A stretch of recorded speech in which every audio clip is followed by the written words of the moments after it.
let's have a quick overview as to what we did in the last session. We studied 4 verses. The first verse theme was a picture of a true renunciate.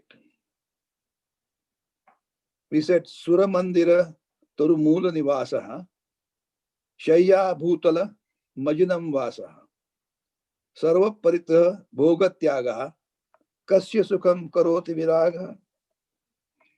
A real picture of a wise man, an ascetic, a true renunciate, a truly happy individual.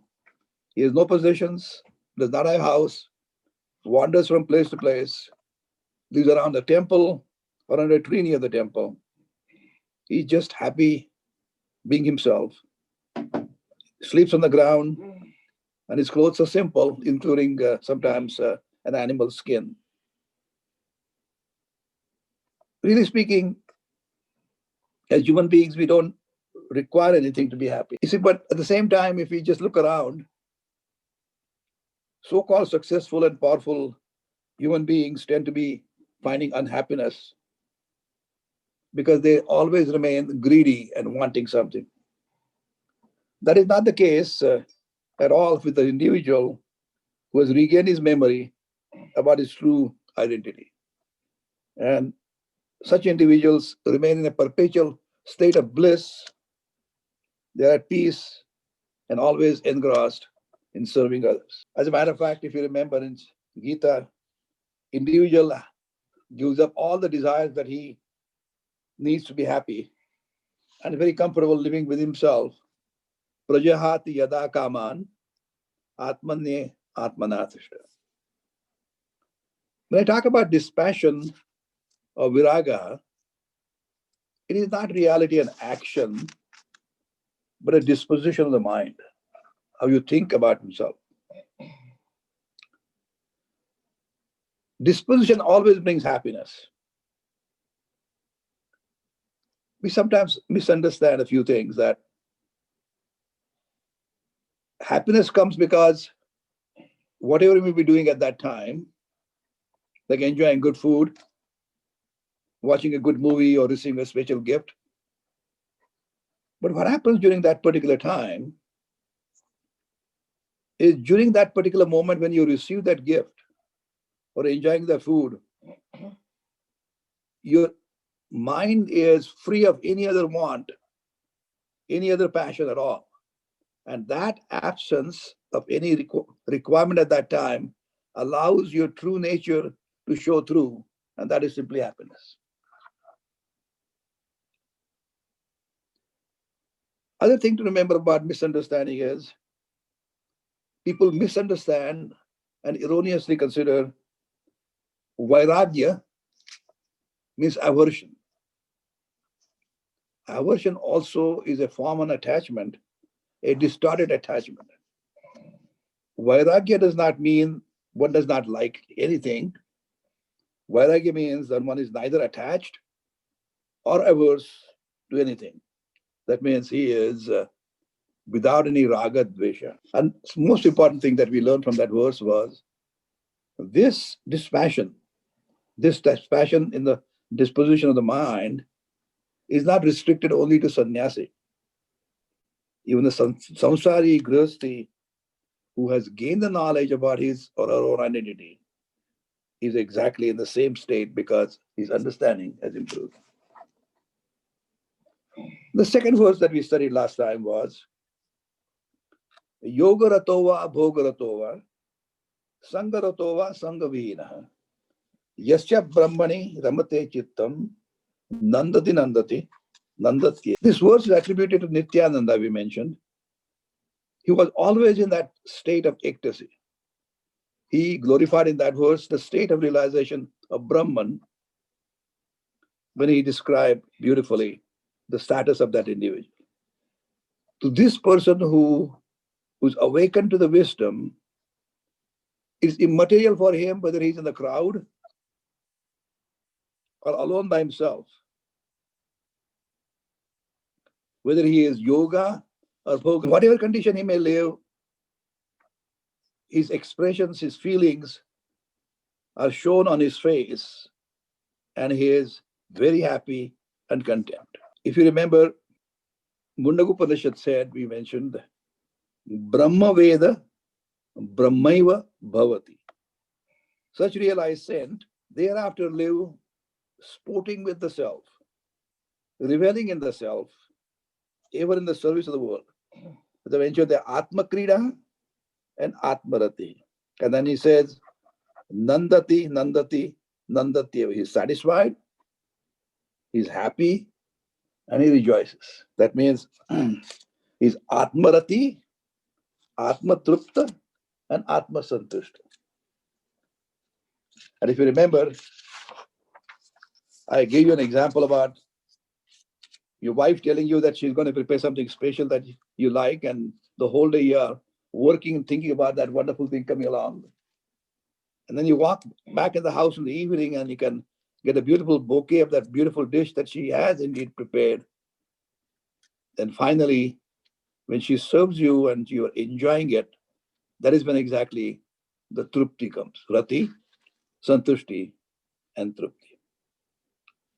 Other important thing that we emphasized last time was this particular status does not apply only for the people with particular lifestyle. This wisdom is not associated with any particular lifestyle at all. If you remember, Krishna was bhogi, enjoyed life. Shuka was bhogi, was an ascetic. Janaka and Raghava, Rama, were nrupo, that means they were kings. Vashishta and many other sages were karmanishta, they would basically perform various rituals. But then it is emphasized in scriptures, sarve te jnaninaha sama. All those people, as far as knowledge is concerned, is equivalent. Now, it is true that it is easier for the people who pursue to gain that knowledge on full-time basis, maybe easier for them, but really speaking, Sri Krishna explained to us in the third chapter, Lokesmin Dvivida Nishta Pura Prokta Mayanaga Jnana Yogena Sankhyanam Karma Yogena Yogina. The third verse that we studied last time were describing the spiritual practices in order to get the freedom from death. We said Bhagavad Gita Kinchita Dhita, Ganga Yala Lava Kanika Gita, Sukrudapi Yena Murari Samarcha, Kriyate Tasya Yamena Charcha. He recommended 3 practices for the spiritual unfoldment for the devotee: knowledge, devotion, and action. Started with Gita. If you remember, every chapter says, Brahma Vidyayam Yoga Shastra Shri Krishna. Brahma Vidya is basically, it tells us the vision of life, Brahma Vidya. And also Yoga Shastra, the way of life. That elucidates the technology to pursue, the method to pursue, in order to get the true vision of life. Now there are 700 verses, 18 chapters. I would strongly urge you to do regular listening and reflecting on it, and then change our ways of living in our life. Basically, repeating the same word, Shravana, listen to it over and over again, but take your time for a little while, all for yourself, and reflect on it. That's where the meditation comes in. And then gradually change your behavioral pattern so that becomes your second nature. Shravana, Manana, and Nididhyasana. That's the one method he mentioned. The second mention he mentioned is drinking a drop of Ganga Jala. Now, sure, it's a very sacred river, and we had the privilege to go on the Himalayas, Rishikesh, other places, where it originates, and take a few drops of Ganges at that time.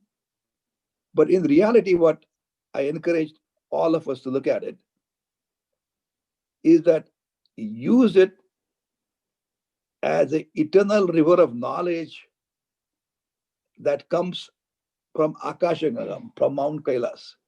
If you remember, that spiritual knowledge, Sadashiva Samarambhat, Shankaracharya Madhyamam, Asmat Acharya Paryantam, Vande Guru Paramparam. So basically, when I'm talking about drinking the Ganges water, I'm called Akash Ganga too, where the wisdom that has come down all the way from God Himself directly through a lineage of traditional teachers who have been enlightened. And you do need a living teacher to get that knowledge to you. We'll discuss it in today's discussion. And the third part is prayers. That means doing the action, karma.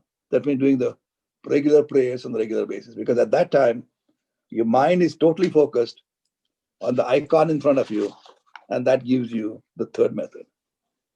Reading Gita, doing prayers, thinking about the teacher's teaching through Akash Ganga, or drinking water of Ganges, of course. And third is doing regular rituals. And the last verse that we studied was crying out, "Oh God, please save me." He said, "Punarapi jananam, punarapi maranam, punarapi janani jatare chayanam. Iri samsare, bhaudustare, krupaya pare pahi murare, bhaja govindam, bhaja govindam."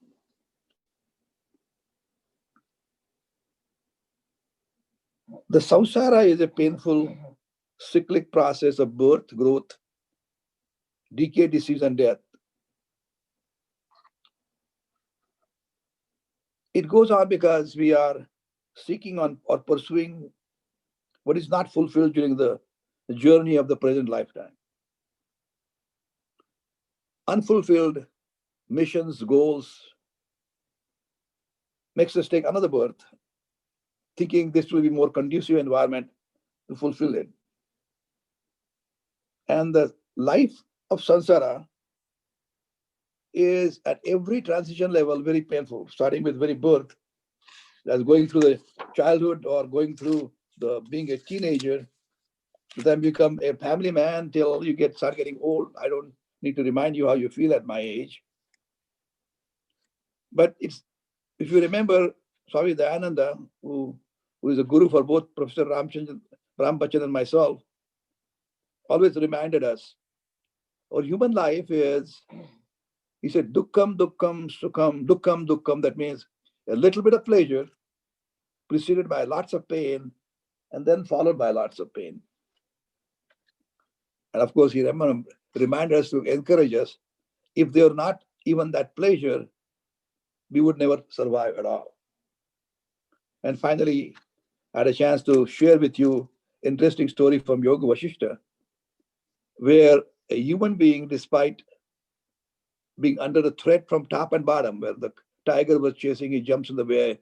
Well, if you remember, it was dry and the snake was underneath and a branch he was holding on to that was being chewed on by the rats. But even then, he was stretching himself to catch a couple of drops of honey that was coming from the honeycomb hanging at the top of that bell. And then he says, "Please come and protect me. Bachao, bachao," basically asking, "Please, Murari, please come and save me." And Murari is Sri Krishna, who killed a demon called Mura. But for all practical purposes, the demon in our life are the Shadripus, the 6 enemies that we have: Kama, Krodha, Lobha, Moha, Mada, and Matsarya. Lust, anger, greed, delusion, arrogance, and jealousy. And basically, if you remember the stories of gods and demons, Sura and Asura, when the Suras get into trouble, only way they are protected is go ask for the help of the god. And basically, that's exactly what he's telling us. Come and save me, God. And that's where the discussion ended last time. That brings us to our eighth session of Bhaja Govindam, starting with the 22nd verse. The topic is The perfect yogi lives in the present. The key is to live at the present moment. The verse goes like this: Ratpata virachita kantha punya punya vivarjita panta yogi yoga niyojita chitto ramate balonmatta vadeva. Wearing quilt made of rags found in the streets. Rathya charpata virachita kandaha. He walks the path that is beyond merit or demerit. Punya, apunya, vivarjita panda. This yogi, with his mind joined with its goal by perfect yoga, yogi, yoga niyojita chitta, he revels in God consciousness and lives indeed as a child or a madman. Ramate, balonmatta, vadeva. That means behaving like a bala or unmatta, like that. Now, remember who sang this verse in this Bhaja Govindam? Is credited to Nityananda, who also wrote the earlier one I discussed during the review session, Yasya Brahmani Ramate Chittam Nandati Nandati Nandatyeva. Of course, some scholars have assigned this verse to Surendra, but I think Nityananda fits in the best. What is Kantha? Kantha is a quilt. The wise man wears a quilt to protect himself from cold as well as excess heat. In Indian language, you call it godari. This individual who has no home, no family, all by himself, he protects himself from the elements, natural elements like just cold, by creating a quilt. But obviously, the quilt came from all the rags that he found on the street, basically emphasizing that this individual did not have anything of his own, but he was very happy having a quilt bed above all these pieces of cloth he found on the street. And honestly, I'll tell you, I enjoyed my godari very well myself as a growing up boy. But of course, that godari was made from the old saris of my mother and grandmother.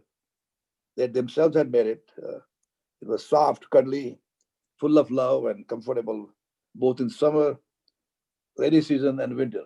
In the summertime, when it rained, monsoon came, just to wrap it around the body was very, very enjoyable when you got into bed. Now here he is, punya apunya vivarjita panta. Now there is an order in the new universe, like truth, non-violence. Any action that is performed in keeping with order is called dharma, punya, or merit. Any action performed in violation of that order is called adharma, papa, or demerit. A wise man is free from sense of doership. Hence, he really does not commit any papa or accrue any punya, because he has the knowledge, he has the wisdom, he has a clear-cut understanding that he is not the doer at all. He's the God who is doing everything.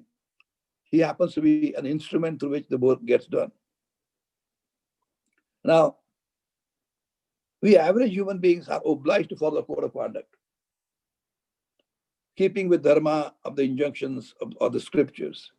But this wise man is not governed by any code of conduct and is not obliged to follow the rules and regulations.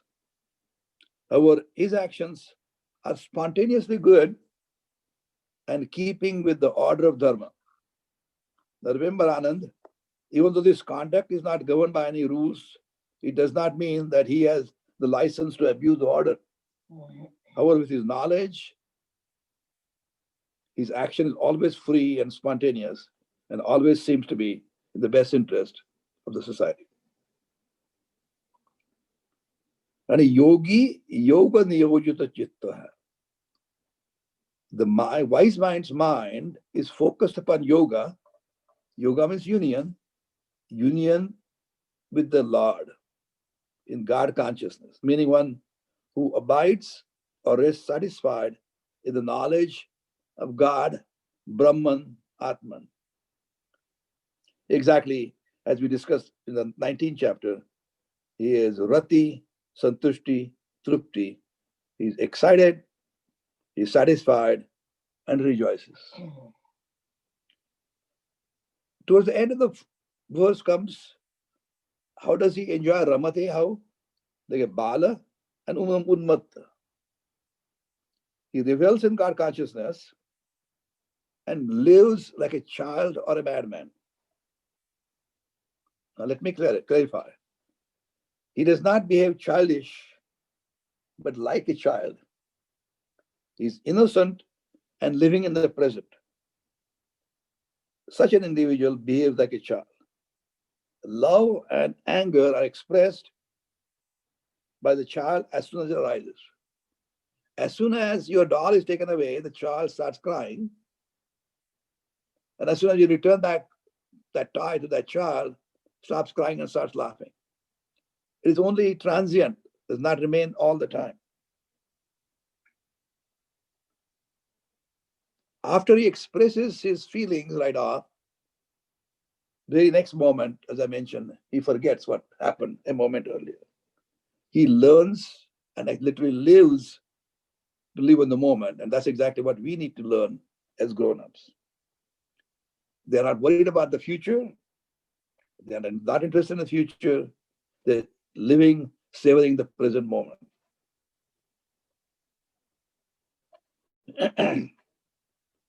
Now, yogi or a man of perfection has very similar qualities. He too lives fully and entirely in the present moment. I do not know whether Naina is on the discussion this morning or not, but she had sent a quotation the other day about what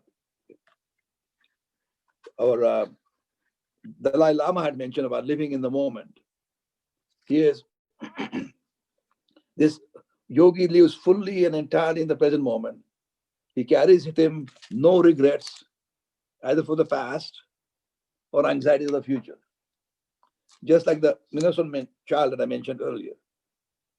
His behavior is also compared with an individual who's intoxicated. What do you mean by intoxicated? That means he typically does not behave in the conformity of the society.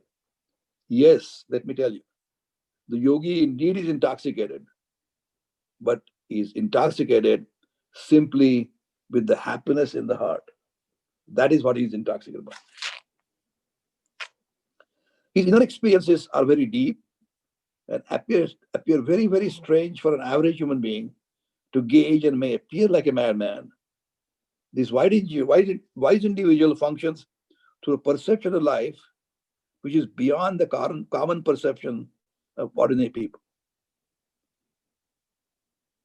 Why ordinary people typically identify themselves exclusively with their body, mind, sense complex and their relationship with friends, family members, and the peripheral activity they carry out. The perception of this yogi is beyond the average way the average human beings react. Now, such an enlightened individual lives amongst us in this, but lives amidst us, but in his own world, with his head, which is held well above the clouds of likes and dislikes, raga dvesha, well above the egos and vanities, well above the joys and sorrows. That's a typically human being is involved in likes and dislikes, has the ego, has vanity, happiness, and grief. This enlightened person is not reacting to conformity with the so-called normal human emotions and may appear like a madman because he's not behaving like other individuals. This is what we call in Sanskrit Samya Avastha. Everything is Sama, the state of perfect equipoise. And that's the reason he is very comfortable, fearless, living in odd places, including forests, expects absolutely nothing, whatever comes his way, He's very content with it. And as a matter of fact, if you see these individuals, they look like mad people, but they have that ecstasy expressed on their face. The simple example I'll give you is, I don't know if you have seen pictures of Ramakrishna Paramahansa every once in a while. When he's in a trance, you can see the expression that he has on his face. Person who do not know him might consider he's kind of weird person. But a person who has read what he has written, what he has taught, then you understand he was in that trance in perfect harmony with consciousness. Let's go to the next verse, which is something at our stage, all individuals who are on the discussion this morning, start asking questions certain time in our life. The verse goes like this: Kastvam koham kuta ayatah kame janani kome tata iti paribhavaya sarma samsaram vishwam tyaktva swapna vicharam Bhaja Govindam. He's asking, who are you? Kastvam. Who am I? Koham. Kaha am. From where did you come? Kuta ayatah. Who's my mother? Kame janani. Who's my father? Kame tata. Iti sarvam paribhavaya. Thus inquire about everything in great detail. That's exactly what the verse says. But the answer comes in the next line. Asaram vishwam tyaktva swapna vicharam. Leaving aside the entire senseless world, asaram, vishwam, senseless world. And how it is? A mere dreamland born out of imagination, swapna vicharam. Looks weird, but we'll try to discuss on it so that we can understand what exactly this beautiful verse is talking. The verse is reminding us to focus our attention on the fundamental questions of life, such as who are you? Who am I? What happens typically when we are answering that question, we're using our body, mind, sense complex, or relationships with the family members and friend circle, and the job that we do to answer those questions. So our life is played out the intricate web of mutual relationship, but the most accurate relationship between me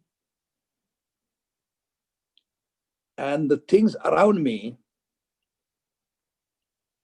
and things around the other human beings can only be established through knowledge of my true identity. As a matter of fact, if you remember, for the last 3-4 months, Professor Rambachan has been kind enough to discuss with a Nirvana Shatakam, where he was able to teach us who we are, what Atman is. As a matter of fact, what he described to you is we are Chit Ananda Rupam. Chidananda Rupam and Shivoham Shivam. And you remember, he said, we are Satchidanandas. In that clear understanding, we say Shivoham Shivoham. Once we have experienced and enjoyed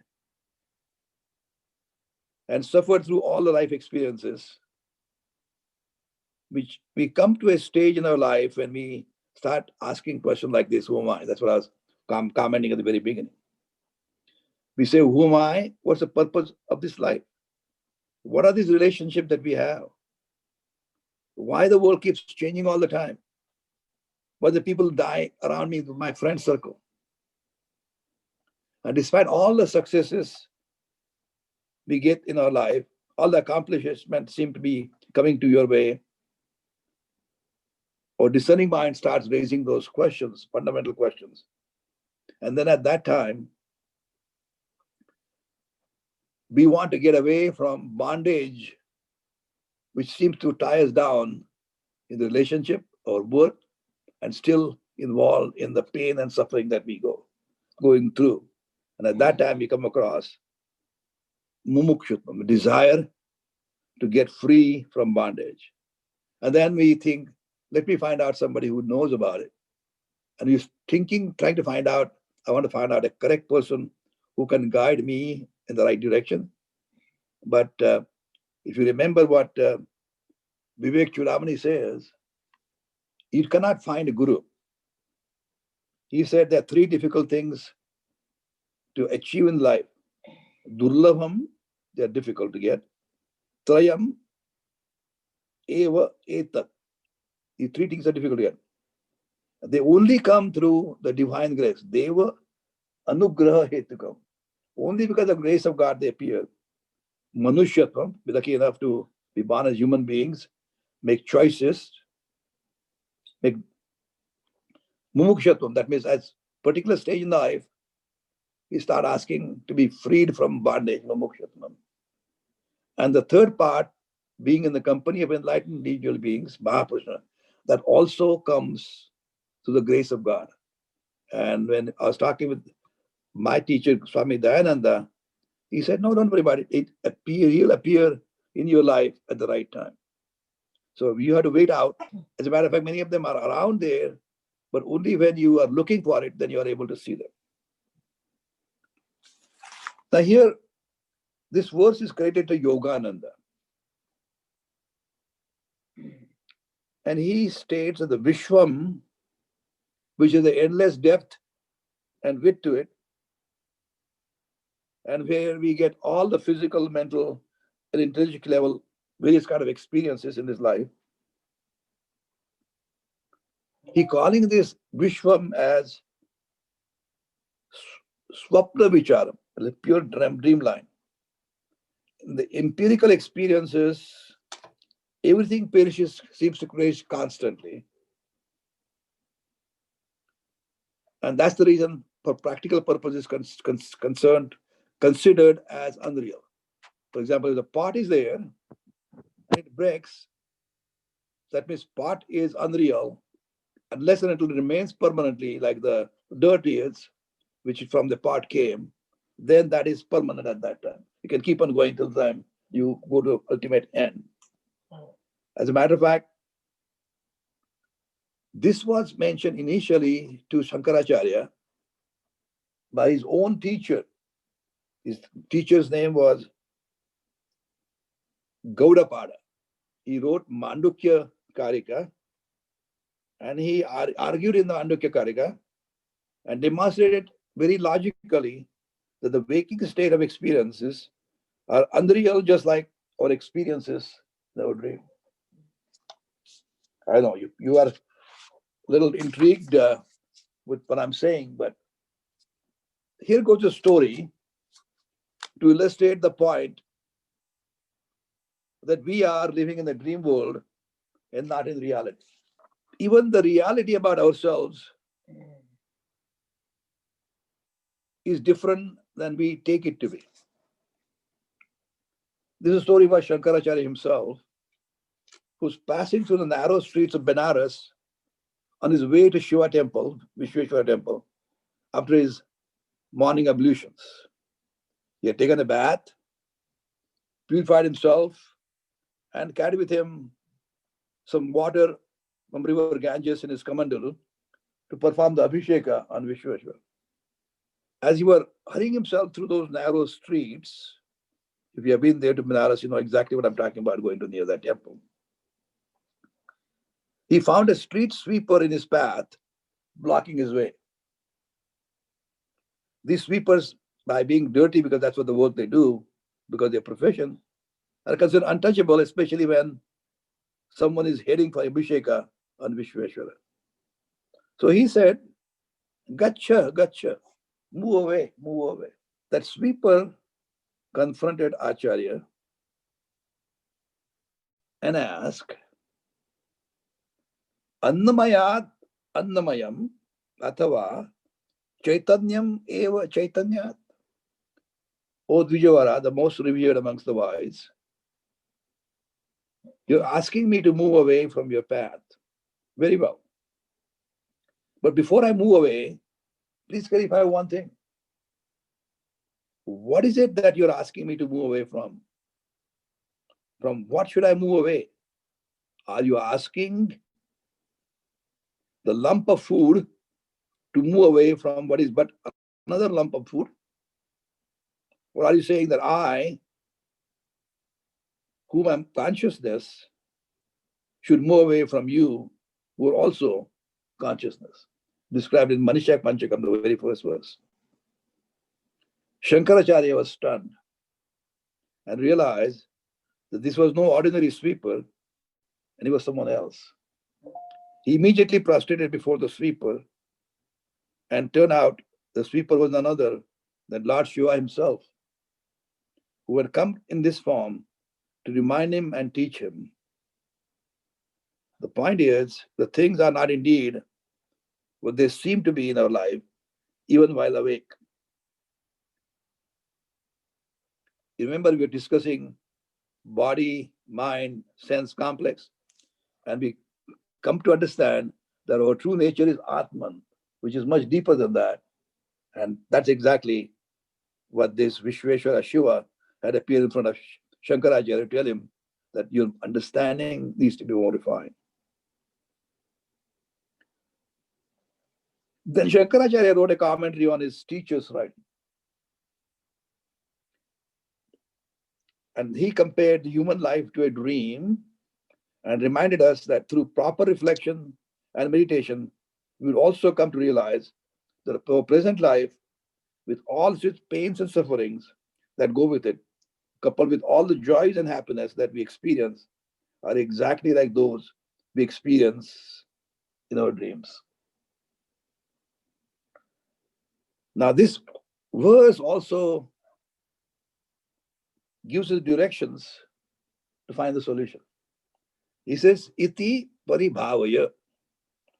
In order to get better understanding of these questions than simply the misunderstanding in the dream world, by carefully studying Vedanta under the guidance of an enlightened teacher. The teacher who has been trained and enlightened through the traditional training himself.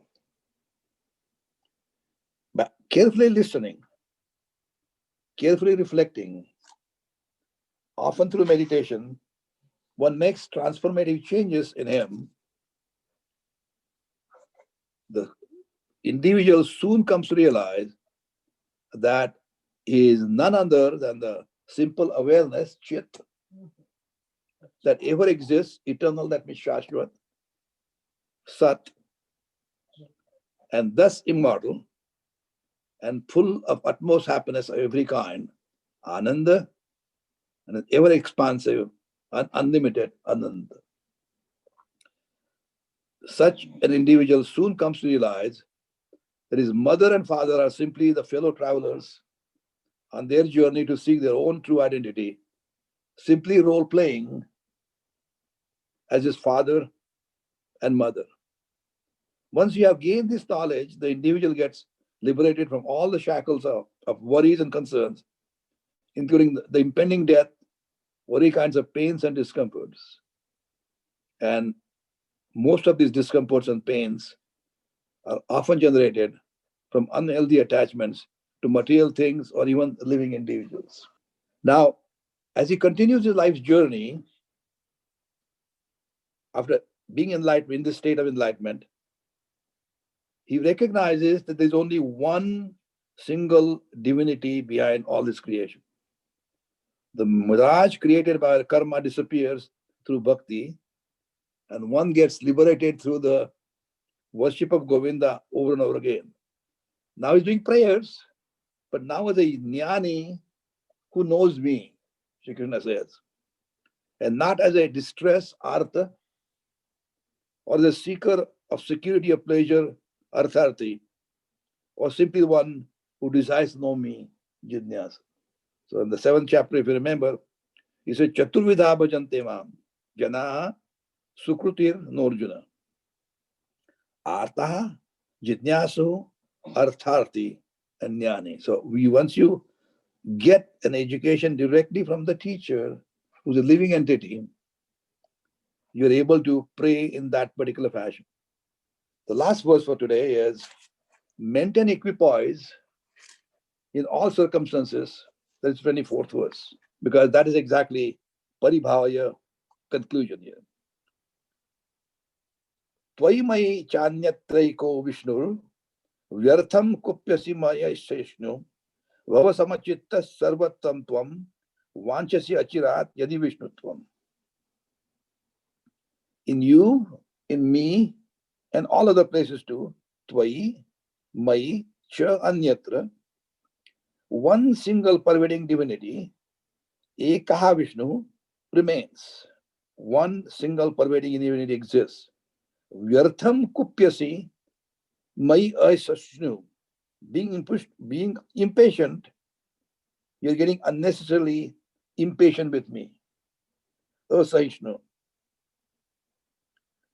If you want to attain soon the Vishnu status, be equal or even-minded in all circumstances.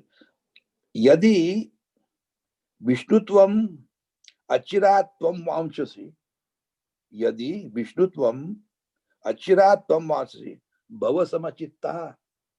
If you want to attain soon the Vishnu status, be equal or even-minded in all circumstances. So he gave the recipe as to how to reach that status. Now here is Shankaracharya's disciple, whose name is not clearly known, but many other scholars mention that he may be Medhatirtha. He is saying that enlightened teacher advises every impatient student who wants to instant success, like all Americans are, instant success, to be patient, since everyone would eventually reach that enlightened stage. To reach that state, one with all-pervading reality, here is referred to as Vishnu. For that, however, one must start being even-minded to everyone under all circumstances. It is so, he infers, because the same Vishnu exists in everyone all the time, but we know it not. That is why each one of us needs to correct perspective, followed by practice to maintain patient perseverance to ultimately reach the state of perfection. Now, Lord Vishnu is the preserver of the creation. The word is derived. I'm sorry, I love Sanskrit, so I can't stop teaching that. Veveshti iti Vishnu. Veveshti iti Vishnu. One who pervades. Thus, the meaning of Vishnu is the one who is all pervasive. Narayana, when I say about Narayana, evokes a particular form of Vishnu, which has 4 arms. He is carrying Shankha, Chakra, Gada, Padma, Kanch, discus, mace, and lotus. Again, what does Narayana come from? It comes from 2 words, Nara and Ayana. Naranam Ayanam, that means abode of jivas. Ayanam is vocation, where he stays, and Nara is, of course, human beings. Abode of jivas. And Nara, that's the reason why, called jivas. This Narayana means the one who is the ultimate goal of all beings, the one everyone is seeking. Tvai mai cha anyatraiko.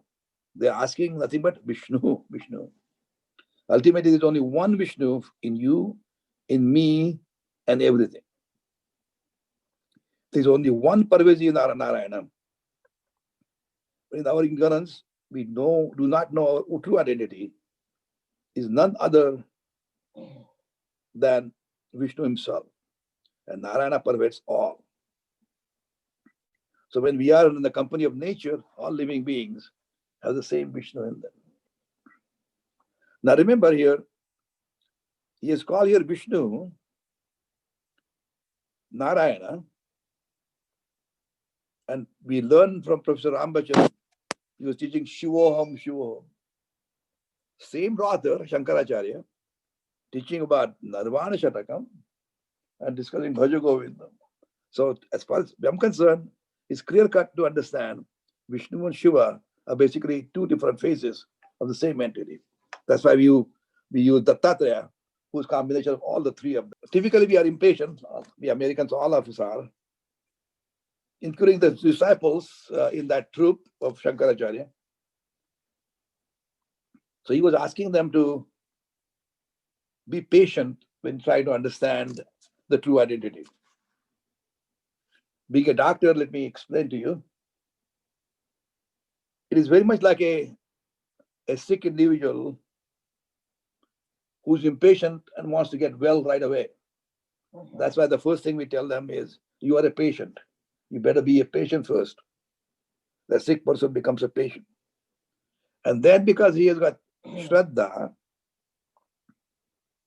he is willing to submit himself completely to his doctor, in who has complete faith. Shraddha means he has willingness to accept the judgment of the person who has Shraddha and follow the advice. He knows his doctor has a better understanding about him. So he's true for the enlightened guru with a better understanding about his disciple and recognizes that the ultimate potential in the disciple and ask him to be patient and follow the advice to reach the ultimate goal. What I'm trying to say is, when you go to the teacher, he knows where your weaknesses are, what your potentials are. So he is the one who is able to guide you most effectively. The textbooks cannot, the scriptures directly cannot, unless they are passed on by a living entity. We consider that we are limited, however, but teacher keeps on reminding us that we have the misunderstanding and we are not limited. Instead, we have all the potential and we are indeed limitless. The teacher says, think about it very carefully. Paribhavaya